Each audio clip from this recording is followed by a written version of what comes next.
Thỏ Trắng Ngây Ngô xin chào tất cả các bạn. Mỗi quốc gia, mỗi đất nước trên thế giới đều có những món ăn với nét độc đáo hấp dẫn riêng, và món ăn ấy luôn mang trên mình những đặc trưng riêng về đất nước của nó. Nếu nhắc tới Hàn Quốc, người ta sẽ không quên kim chi.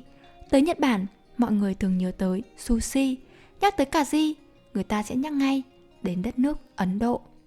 Còn mỗi khi nhớ về ẩm thực Việt Nam, chắc hẳn không thể không nhắc tới món ăn quen thuộc, truyền thống khắp mọi miền Tổ quốc, đó chính là phở. Chỉ vài phút sau đây chúng mình sẽ giúp bạn hiểu rõ hơn về nguồn gốc của phở. Vì sao phở lại nổi tiếng trên toàn thế giới? Không riêng về độ ngọt ngọt, dai dai bùi bùi đâu, mà còn vì bản sắc văn hóa chỉ có thể tìm thấy ở Việt Nam thôi đấy. Vì vui thế này, nhiều khi do chán cơm thèm phở đấy ạ.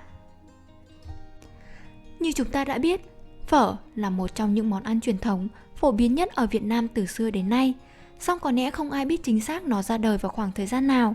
Tuy nhiên, khi đi sâu khám phá về nguồn gốc và sự ra đời của món ăn đặc biệt này, chúng ta có thể tìm thấy nhiều nguồn tài liệu cho thấy rằng phở ở nước ta hiện nay có nguồn gốc từ một món ăn của Trung Quốc, có tên gọi theo âm Hán Việt là nghêu nhục phấn.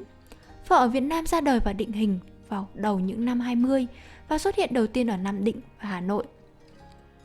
Cho đến nay, phở đã và đang trở thành món ăn phổ biến khắp mọi miền Tổ quốc.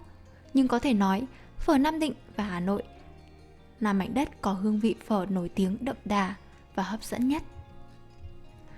Phở là món ăn quen thuộc, phổ biến ở Việt Nam, bởi vậy những nguyên liệu cần thiết để nấu phở cũng rất là dễ tìm kiếm. Nhắc đến phở, người ta thường nhớ ngay tới bánh phở và nước dùng. Để có được một món phở thơm ngon, điều quan trọng trước hết là phải có được bánh phở ngon. Bánh phở phải vừa mềm vừa dai để khi ăn không có cảm giác bị bục hay quá nhão. Người ta thường làm bánh phở từ loại gạo tẻ trắng, thơm. Điều đó có nghĩa sẽ góp phần gợi nên nét dân dã không kém phần hấp dẫn cho món ăn này. Thêm vào đó, nước dùng chính là phần quan trọng không thể thiếu để tạo nên một món phở ngon hấp dẫn đấy. Nước dùng thường được hầm từ nhiều loại xương khác nhau như xương bò, xương gà, xương lợn, tùy vào món phở mà người đầu bếp muốn chế biến như thế nào. Để có được một nồi nước dùng ngon, người nấu phở phải hầm xương từ 8 đến 10 giờ, sau đó nọc qua dây để nước phở trong hơn. Sau khi đã nọc xong, người ta cho các gia vị như nước chấm, bột ngọt, tiêu, vân vân. Và các loại nọc như hành lá, mùi tàu, vân vân để tăng thêm độ hấp dẫn cho món ăn này. Khi nước dùng đã hoàn thành, chúng ta chỉ cần cho nước dùng vào bánh phở là có thể đã có một tô phở thơm ngon hấp dẫn, có thể thưởng thức ngay rồi. Đặc biệt, cách thưởng thức phở cũng rất quan trọng, có lẽ bởi vậy nhiều người gọi đó là nghệ thuật thưởng thức phở.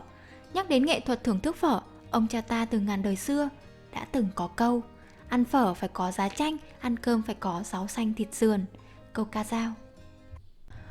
Quả đúng như câu ca dao trên, để tăng thêm hương vị, sự hấp dẫn đậm đà cho món ăn, khi ăn người ta thường cho quất, chanh hay một ít giấm. Đồng thời người ta thường ăn kèm phở với giá đỗ, rau sống hoặc là tỏi ngâm. Tất cả những hương vị hòa quyện góp phần làm nên một món phở thơm ngon hấp dẫn đúng nghĩa. Nếu chúng ta thiếu đi bất cứ nguyên liệu nào thì rất khó có thể cảm nhận được hết hương vị của món ăn này. Thêm vào đó, tùy thuộc vào đặc điểm của mỗi vùng miền, sở thích ăn uống của mỗi người, chúng ta có thể thêm một số gia vị để phù hợp hơn.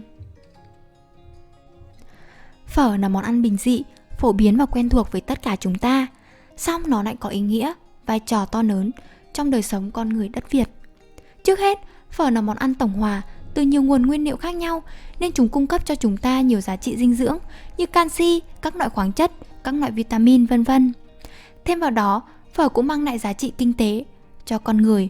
Mỗi tô phở có giá thành dao động từ 20.000 đến 25.000.